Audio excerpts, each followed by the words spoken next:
Guys, കുറച്ച് ദിവസങ്ങളായിട്ട് വരുന്ന മെസ്സേജുകൾ ഒന്നാണ് ഫ്യൂച്ചർ പ്രൊഫൈം എടുക്കുന്നതിന്റെ ഇഷ്യൂസ്.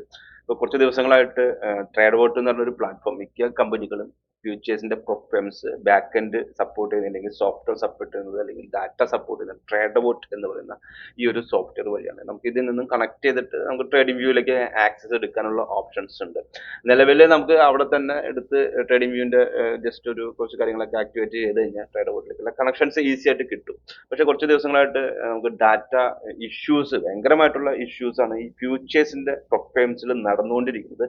ഒരു ജനുവരി തുടങ്ങിയതാണ് ഈ ഒരു പ്രശ്നം, പ്രൊഫൈംസ്. അപ്പൊ അങ്ങനെ വരുമ്പോൾ എന്താ പ്രശ്നം എന്ന് വെച്ചിട്ടുണ്ടെങ്കിൽ പ്രൊഫൈംസ് ഒക്കെ നിലനിന്ന് പോകാനായിട്ട് കുറെ ബുദ്ധിമുട്ടുകൾ വരും. അതുപോലെ ഫണ്ടിൻ ടിക്സ് ആണ് ഈ അടുത്തായിട്ട് ഒന്ന് ക്ലോസ് ചെയ്തേക്കുന്ന ഒരു ഫെം. അതേപോലെ തന്നെ TX3 എന്ന് പറയുന്ന ഒരു ഫ്യൂച്ചേഴ്സിന്റെ പ്രൊഫൈം ഉണ്ട്. അവരും ഇപ്പൊ നിലവിൽ അവർ ക്ലോസ് ചെയ്തിട്ടില്ല, പക്ഷെ ഒരു ചെറിയൊരു ടെമ്പററി ആയിട്ട് അവരൊന്ന് നിർത്തിയേക്കാണ്. പുതിയ ചലഞ്ചുകളും മറ്റും കൊടുക്കുന്നതൊക്കെ അവർ പയ്യെ നിർത്തി വെച്ചേക്കാണ്. അതിന്റെ ഒരു റീസൺ എന്ന് പറയുന്നത്, ഒന്ന്, കുറച്ച് നാൾ മുമ്പ് പ്രൊജക്ട് എക്സ് എന്ന് പറയുന്ന ഒരു പ്ലാറ്റ്ഫോം എല്ലാ കമ്പനികൾക്കും അലോ ആയിരുന്നു. പ്രൊജക്ട് എക്സ് ഈ സോറി ഫെബ്രുവരി 26 ഇന്ന് മുതൽ പ്രൊജക്ട് എക്സ് മറ്റ് പ്ലാറ്റ്ഫോമുകളിൽ അവൈലബിൾ അല്ല. അത് പ്രൊജക്ട് എക്സ് സപ്പോർട്ട് ചെയ്യുന്നത് ശരിക്കും പറയുകയാണെന്നുണ്ടെങ്കിൽ നമ്മുടെ ടോപ്പ് സ്റ്റെപ്പ് എന്ന് പറയുന്ന ഒരു കമ്പനി ആയിരുന്നു. ഇതാണ് ഇപ്പോൾ നമുക്ക് പ്രൊജക്ട് എക്സ് എടുത്ത് നോക്കുമ്പോൾ കാണുന്നത്. അങ്ങനെ അതുകൊണ്ട് തന്നെ കുറെ ആൾക്കാരൊക്കെ പാനിക് ആയിട്ടുണ്ട്. കാരണം ഇത് പ്രൊഫൈം ഇൻഡസ്ട്രിയിൽ ഇങ്ങനെ ന്യൂസിൽ കുറച്ച് നാൾ മുമ്പേ തന്നെ ജാനുവരി തുടങ്ങി നേരത്തെ തന്നെ പ്രൊജക്ട് എക്സ് അനൗൺസ് ചെയ്തിരുന്നു ഫെബ്രുവരി 26 ആകുമ്പോഴത്തേക്കും ഇവർ പയ്യെ ഒന്ന് മാറാണ്, അവരുടെ ടോപ്പ് സ്റ്റെപ്പാണ് ഇവരുടെ ബിൽഡപ്പ് ചെയ്തേക്കുന്നത്, ആ ഒരു കമ്പനിക്ക് മാത്രമായിട്ട് പ്രൊജക്ട് എക്സ് അലോ ചെയ്യുള്ളൂ എന്നുള്ളൊരു കാര്യങ്ങൾ വന്നിരുന്നു. അപ്പൊ ഇതാണ് നിലവിൽ നോക്കുമ്പോൾ ഉള്ള ഇത്. നമുക്ക് വിസിറ്റ് ടോപ്പ് സ്റ്റെപ്പിന്റെ ഡയറക്റ്റ് ടോപ്പ് സ്റ്റെപ്പിലേക്ക് പോകാനുള്ള ഓപ്ഷൻ ആണ് കൊണ്ട് തന്നെ. അപ്പൊ ഇങ്ങനെ ഒരു ഇഷ്യൂ ഉള്ളത് കൊണ്ട് തന്നെ കുറെ പേര്, എല്ലാ കമ്പനികളും ഏകദേശം 10-20 കമ്പനികളോളം ഉണ്ടായിരുന്നു ഫ്യൂച്ചേഴ്സിന്റെ, 10-20 അതിന് താഴെ കമ്പനികൾ ഉണ്ടായിരുന്നു പ്രൊജക്ട് എക്സ് ടൈപ്പ് ഉണ്ടായിരുന്നു. അപ്പൊ ഈ പ്രൊജക്ട് എക്സ് പെട്ടെന്ന് നിന്നോട്ട് എല്ലാവരും ഈ പറയുന്ന ട്രേഡ് അബോട്ടിലേക്ക് വരുന്നത്. ഈ ട്രേഡ് അബോട്ടിലേക്ക് വരുന്ന എന്ന് പറയുമ്പോൾ തന്നെ ട്രേഡ് അബോട്ട് ചെയ്യാനായിട്ട് ശരിക്കും പറഞ്ഞിട്ടുണ്ടെങ്കിൽ ഭയങ്കര പാടാണ്. പ്രൊജക്ട് എക്സ് ആയിരുന്ന സമയത്ത് നമുക്ക് വളരെ ഈസി ആയിട്ട് ഡ്രാഗ് ചെയ്തൊക്കെ പ്രൈസ് അങ്ങോട്ടും ഇങ്ങോട്ടും ഷിഫ്റ്റ് ചെയ്ത് വെക്കാനൊക്കെ പറ്റുന്നു. ഈ ട്രേഡ് അബോട്ടിലേക്ക് വന്ന തന്നെ ലോഗിൻ ഒക്കെ എടുത്തത് തന്നെ ഇപ്പൊ ലോഗിൻ കുറച്ചും കൂടി ടഫാക്കി മാറ്റിയേക്കാണ്. ലോഗിൻ വന്ന നമുക്ക് സ്റ്റിമുലേറ്റഡ് ക്യാപിറ്റലാണ് നമ്മൾ ചെയ്തുകൊണ്ടിരിക്കുന്നത് പ്രൊഫൈം ഇൻഡസ്ട്രിയിൽ, അല്ലെങ്കിൽ ഫ്യൂച്ചേഴ്സിന്റെ പ്രൊഫൈമിൽ നമുക്ക് ചെയ്തുകൊണ്ടിരിക്കുന്നത്. ഇപ്പോൾ MT5 കുറെ നാൾ മുമ്പ് നമ്മൾ അനുഭവിച്ചിരുന്ന MT5 ഇടയ്ക്കൊക്കെ ഒരു ഇഷ്യൂസ് ഉണ്ടായിരുന്നു. അതായത് E8 ഫണ്ടിങ് ഒക്കെ ഉണ്ടായിരുന്ന സമയത്ത്, ക്ലോസ് ചെയ്യുന്ന സമയത്ത്, അല്ലെങ്കിൽ TFT ഒക്കെ ഉണ്ടായിരുന്ന സമയത്ത്, ക്ലോസ് ചെയ്യുന്ന സമയത്ത് പെട്ടെന്ന് ഒരു ദിവസമാണ് MT5 ക്ലോസ് ചെയ്യണു, അല്ലെങ്കിൽ MT5 പ്രൊഫൈമിന് അലോ ചെയ്യില്ല എന്ന് പറഞ്ഞത്. പക്ഷെ അതേസമയം പ്രൊജക്ട് എക്സാര് കുറച്ചും കൂടി നേരത്തെ തന്നെ, ഒരു 2 മാസം മുമ്പേ തന്നെ അനൗൺസ് ചെയ്തിരുന്നു ഇവരിത് ഇങ്ങനെ ഒരൊറ്റ ഇതിലേക്ക് വേണ്ടി മാത്രമായിട്ട് കൊണ്ടുപോകാണ് എന്നുള്ളത്. ഇനി ട്രേഡ് അബോട്ടിലേക്ക് വന്ന ട്രേഡ് അബോട്ട് കാരണം കൊണ്ട് കുറെ ആളുകൾക്ക് എന്താ പറയാ, ലൂസിഡ് ക്യാപിറ്റൽ ആയിക്കോട്ടെ, അതുപോലെ അപ്പെക്സ് ആയിക്കോട്ടെ, എനിക്ക് അപ്പെക്സ് ഉണ്ട്, അപ്പെക്സ് ആയിക്കോട്ടെ, ഇവർക്ക് എല്ലാവർക്കും കുറെ ഇഷ്യൂസ് ഫേസ് ഉണ്ട്. ലൂസിഡ് ക്യാപിറ്റലൊക്കെ എന്ത് ചെയ്തെന്ന് വെച്ചിട്ടുണ്ടെങ്കിൽ, അവർക്ക് ക്ലയൻസിന് ആദ്യത്തെ ഇഷ്യൂ ഉണ്ടായപ്പോൾ ജാനുവരി 1 ഉണ്ടായിരുന്ന ഇഷ്യൂ ഉണ്ടായിരുന്ന സമയത്ത് അവർ നമുക്ക് ഈ ഒരു ഇഷ്യൂ കാരണം കൊണ്ട് ലോസിൽ പോയേക്കുന്നതാണ്. നമുക്ക് ക്ലോസ് ചെയ്യാൻ പറ്റാത്ത ഒരു അവസ്ഥയായിരുന്നു. അതായത് നമുക്കൊരു ഓർഡർ ക്ലോസ് ചെയ്യാൻ പറ്റുന്ന, നമ്മളൊരു ഓർഡർ ഇട്ടു, അല്ലെങ്കിൽ അത് എക്സിറ്റ്, നമുക്ക് പ്രോഫിറ്റ് കണ്ടു എക്സിറ്റ് ആവാൻ നോക്കുമ്പോൾ എക്സിറ്റ് ആവാൻ പറ്റില്ല, അല്ലെങ്കിൽ ലോസിൽ പോകുന്ന കൊണ്ട് സ്റ്റോപ്പ് ലോസ് വെച്ചിട്ടും എടുക്കാതിരിക്കുന്നത്. ഇതായിരുന്നു ഈ ട്രേഡ് അബോട്ട് ഫേസ് ചെയ്ത ഒരു ഇഷ്യൂ. അപ്പൊ അങ്ങനെ വന്നപ്പോൾ കുറെ പേർക്കും അങ്ങോട്ടും ഇങ്ങോട്ട് അഡ്ജസ്റ്റ് ചെയ്യുന്നുണ്ട്. ലൂസിഡ് ക്യാപിറ്റൽ എന്ത് ആദ്യം ചെയ്ത പരിപാടി എന്ന് വെച്ചിട്ടുണ്ടെങ്കിൽ എല്ലാവർക്കും അഡ്ജസ്റ്റ് ചെയ്തു, ഇതെല്ലാം വീണ്ടും റീസെറ്റ് ചെയ്ത് കൊടുത്തു. പക്ഷെ രണ്ടാമത് ഫെബ്രുവരിയിൽ വീണ്ടും ഇഷ്യൂ വന്നു.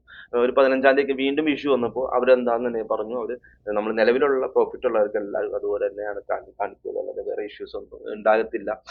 ഇഷ്യൂസ് അല്ല, വേറെ പ്രോഫിറ്റ് ഭയങ്കരമായിട്ട് കാണിക്കുന്നതും കൊടുക്കില്ല എന്നൊക്കെ പറഞ്ഞിട്ട് കുറെ ഇഷ്യൂസ് ഒക്കെ ഉണ്ടായിരുന്നു.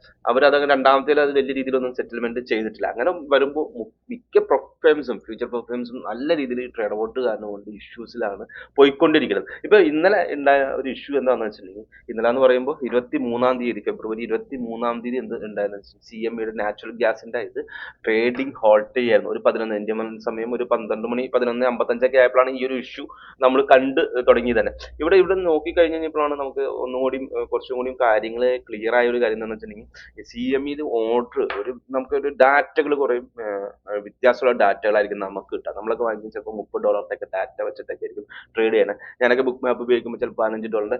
അതിൽ തന്നെ നമുക്ക് സിന്തറ്റിക് ഡാറ്റ എന്ന് പറഞ്ഞൊരു ഡാറ്റ ഉണ്ട്. അത് ബ്ലാക്ക് ബുൾബ് അങ്ങനെ കുറേ നല്ല ഇവർ ഉപയോഗിക്കുന്നത് ഫണ്ട് മാനേജ്മെന്റ് കൈകാര്യം ചെയ്യുന്ന ആൾക്കാർ ഉപയോഗിക്കുന്ന ഡാറ്റ. അത് നോർമലി CME കിട്ടത്തില്ല നമുക്ക് കാര്യങ്ങളൊന്നും. പക്ഷെ ഇവിടെ ഏകദേശം ഇന്നലെ നാച്ചുറൽ ഗ്യാസിൽ അല്ലെങ്കിൽ സോറി സിൽവറിൽ ഏകദേശം 159 മില്യൺ ഡോളറിന്റെ ഒരു സെൽ ഓഫ് അവിടെ നല്ല രീതിയിൽ നടന്നതായിട്ട് ഇവിടെ നമുക്ക് ഈ ഒരു കാര്യം നോക്കുമ്പോൾ നമുക്ക് മനസ്സിലാവാനായിട്ട് സാധിക്കുന്നുണ്ട്.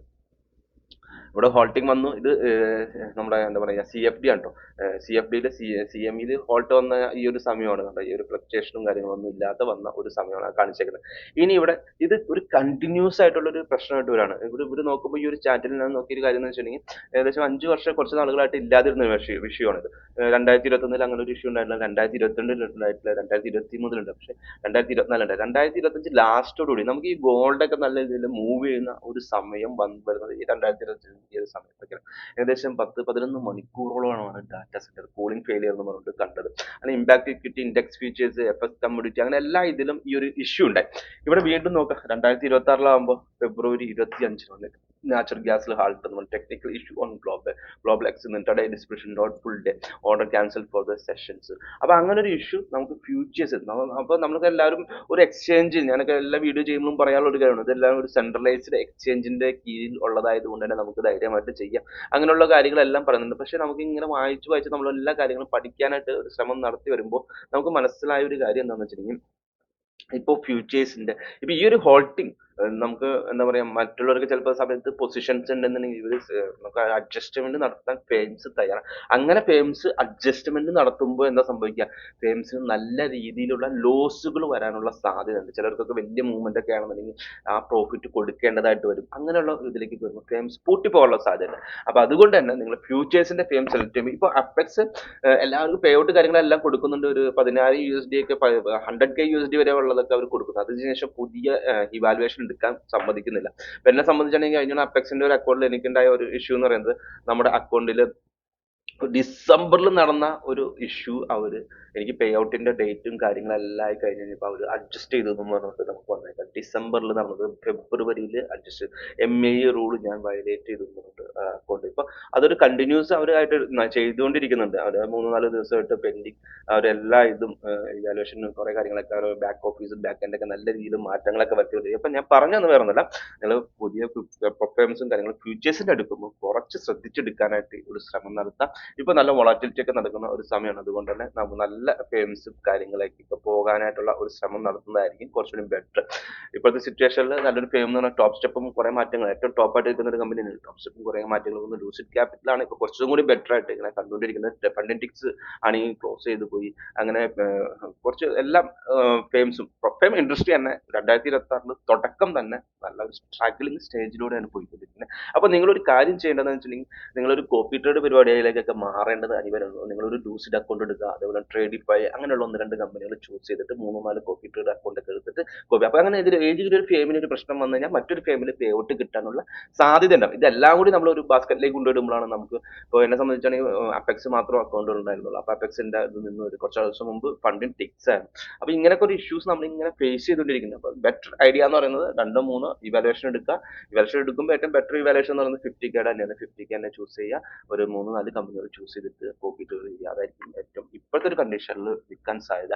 പിന്നെ CFDയിലാണെങ്കിൽ MT5 ഇപ്പോൾ വേറെ ഇഷ്യൂസ് കാര്യങ്ങളൊന്നും ഇല്ല. പക്ഷെ നമുക്ക് CFD എനിക്കിപ്പോ നമ്മൾ ഫ്യൂച്ചറിൽ ട്രേഡ് ചെയ്ത് നമ്മൾ മാറിക്കഴിഞ്ഞതിന് ശേഷം ഫ്യൂച്ചറിലേക്ക് മാറിയതിന് ശേഷം എനിക്ക് CFDയിലേക്ക് ചിന്തിക്കാനേ പറ്റുന്നില്ല എന്നുള്ളതാണ്. കാരണം അത് ക്വിക്കലി മൂവ്മെന്റ്സിനകത്ത് നിന്ന് കിട്ടും. ഇവിടെ ഒരു മൂവ്മെന്റ് ചെറിയ മില്ലി സെക്കൻഡ്സിന്റെ വ്യത്യാസം ഈ CFDയിൽ എടുക്കുമ്പോൾ നമുക്ക് കാണിക്കാറുണ്ട്.